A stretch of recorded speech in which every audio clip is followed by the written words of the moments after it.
Hello. It's that time of year again, when you're going to be trying to find a style for your hair that makes all your relatives convinced that it's because you're a good Christian boy and it's modeled after Jesus and not a musical genre that would make them think you worship Satan.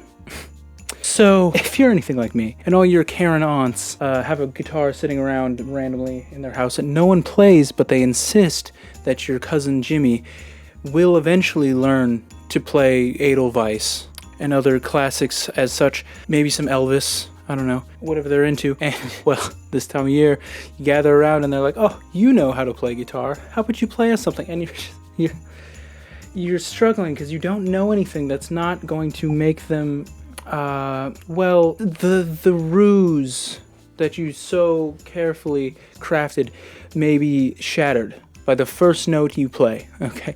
If that's you, as I know I've been there, okay, then I think I've got something for you. If you want to play one of your favorite classics that just gets all the minerals in your blood moving. That was a metal joke, just in case you didn't get that. But you don't want Karen 1, Karen 2, and male Karen to all suddenly, I'm assuming that's all of your aunts, as it was mine, to all suddenly have to just assume the worst because you like different things in them, which is of course a perfectly reasonable thing to think. Then I do believe I have something for you. Yes, one of everyone's favorite classics, but of course one that still somehow makes your aunt like she hasn't heard any worse than Ozzy Osbourne's Crazy Train yet. I don't understand how she's been on the earth this long and still managed to be sensitive to something that it switches to major for half the song. But even that one's too much for her, huh? Okay. All right, Karen. Thank you. But that being said, we can make it even happier for her. That's right. You can play something for Karen, for old Auntie Karen this year, that will make her not think that you are currently draining the blood from your goat sacrifice in your backyard. As we know, the song does in fact switch to major, and it switches to A major. But I don't know if Karen is going to really... She doesn't seem like someone who loves a good key change. You know, think about the song she's really into. A good old Silent Night. A good old Edelweiss again, as I've mentioned. Some Elvis again, as I've mentioned. Some of the roaring 20s jazz music of her day, right? Karen became very old suddenly. Your Aunt Karen, who's 100 years old, then maybe we can move it up even higher and more majory than ever before by moving it up a string and making it even friendlier. That's right. So, about the riff. Karen's not really into riffs, I'm sure you can imagine. So, I don't know. We can try... Of course, again, as I've mentioned, it can't go from minor to major. Simply, a Christmas song that Karen would be comfortable with wouldn't do that.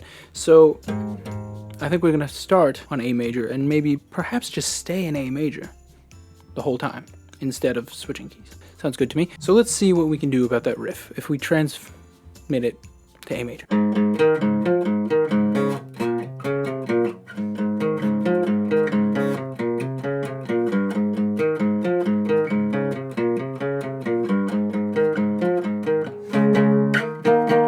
That's much better already. Karen's gonna love this. Karen's gonna absolutely love that rendition of the song, of the classic song. Now, of course, that means the opening bass notes will be different as well. So let's check in on that.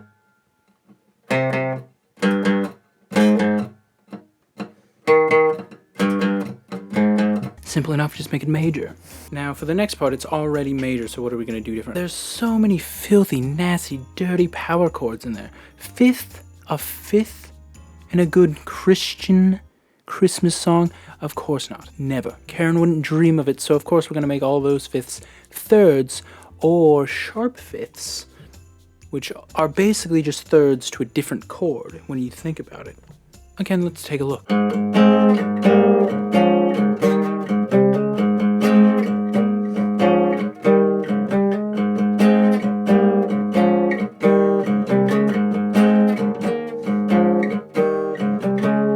Wonderful. Karen's gonna love this rendition. Absolutely adore this rendition. It's the same riff, except just major, basically. So you're going to do as you would.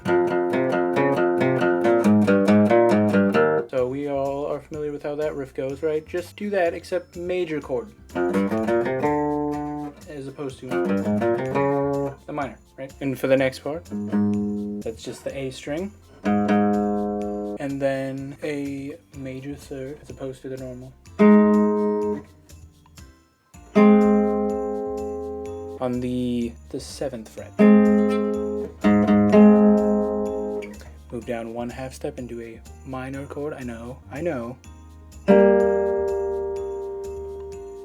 But she's used to several 4 chords of pop, and there's always at least one minor chord in there, so we can let this slide. Because we go immediately to a sharp 5th chord, which is much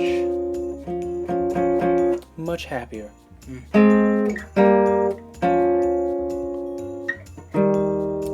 Major, of course. See, we just give her enough tension, just enough that it's immediately resolved, and then resolved again into Happy Town, so she doesn't even have time. Karen will be fine, okay? And this next part, I know, another shocker, is we're going to use the power chords. It's the original. But that doesn't sound, in context, that still sounds pretty happy, right? Am I wrong? I mean, we could try this, but to me that sounds more melancholy than just, so we're just going to keep it that.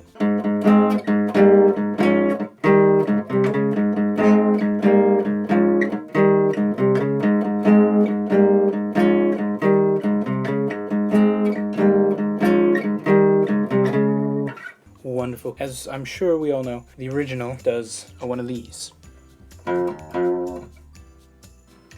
Of course, that's not nearly happy enough for Karen, so we're going to move it up. Right, that's starting on our key, A major, of course, and going down just a 1/2 step to the note below it. Beautiful. Problem solved.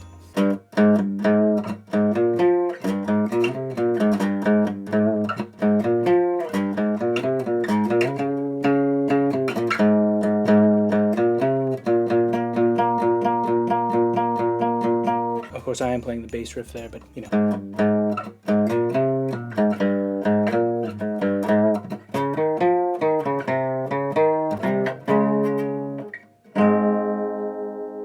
And there you have it. Hopefully, this will make your Christmas gathering a little less awkward this year. Hope I could help. And of course, I will put together a little rendition for you in context. Perhaps you'll want it to add to the Christmas music that you play for in the gathering, you know, and maybe you have a scenario where they're like, hey, we're all picking Christmas music. Why don't you pick one? You like music. And then you're like, oh, poop. Everything I like would crush their whole dreams. Then, of course, you could just go ahead and play this little rendition that I will have out soon, hopefully. That is all. And a Merry Christmas to you and all your Karens.